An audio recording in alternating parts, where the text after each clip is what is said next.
વડોદરા મુખ્યમંત્રીના કાર્યક્રમમાં ઊભા થઈને રજૂઆત કરનાર આ મહિલાઓને આખરે પોલીસે છોડી દેવામાં આવી।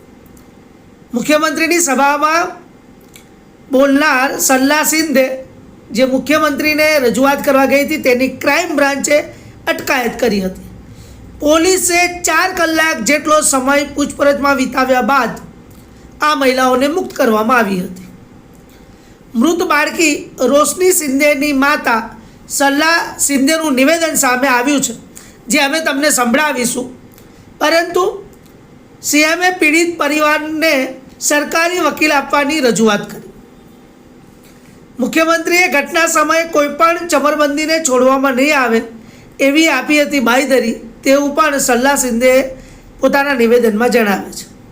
મુખ્યમંત્રીને રજૂઆત કર્યા બાદ પણ અમને નહીં મળે ન્યાય, આવું સલ્લા સિંધેનું માનવું છે। કારણ કે મુખ્યમંત્રી શું કહી રહ્યા છે એ પણ તમને સંભળાવીશું, તમે અગાઉના વિડીયોમાં સાંભળ્યું જ છે। પરંતુ જ્યારે હવે સલ્લા સિંધેનું નિવેદન આવ્યું છે, પોલીસ 4 કલાક પૂછપરછ બાદ સલ્લા સિંધે હવે મીડિયા સામે આવ્યા છે। આવો સાંભળ્યા સલ્લા સિંધે શું કહી રહ્યા છે, ન્યાય કેવી રીતે મળે છે। એક બાળકીને ખોવાય બાદ માતાનું નિવેદન સાંભળો।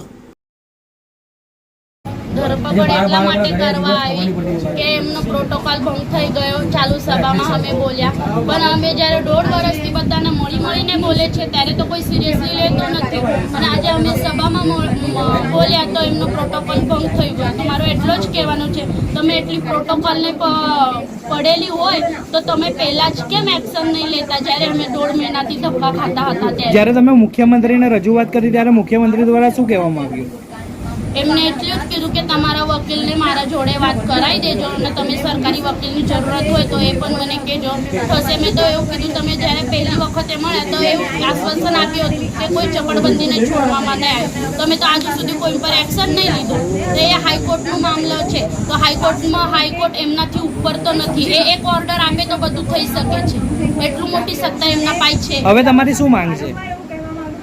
માંગ તો 1.5 વર્ષથી કરી રહ્યું છું, પણ અમને નહીં લાગતી કે માંગ થશે। હવે તમારી શું તમને એવું લાગી રહ્યું છે કે મુખ્યમંત્રીને રજૂઆત કરી તો તમને ન્યાય મળશે? નહીં લાગતું મને કે મુખ્યમંત્રી રજૂઆત કર્યા પછી બી અમને ન્યાય મળશે, એવું નહીં લાગતું મને। આપનો પરિચય? એટલું ખબર છે, જ્યારે અમને લાગતું હશે કે એમને ન્યાય આપે તો એ અમે વાત સાંભળીને ઘરે છોડી દેતા। આવું પોલીસ ચોકી આવું બધું ઇન્વિટેશન નહીં કરતા। કેટલા પોલીસ સ્ટેશન તમને ફરાવવામાં આવ્યા છે? પાનીગેટનો યા ભદ્રકંજ। આપનો પરિચય? સરલા સિંહ। ના સ્પેશિયલ એજન્ડાથી આવ્યા છો બેન તો બેસી જાઓ, અત્યારે મને મળો શાંતિથી। ના સ્પેશિયલ એજન્ડાથી તમે આવ્યા છો બેન,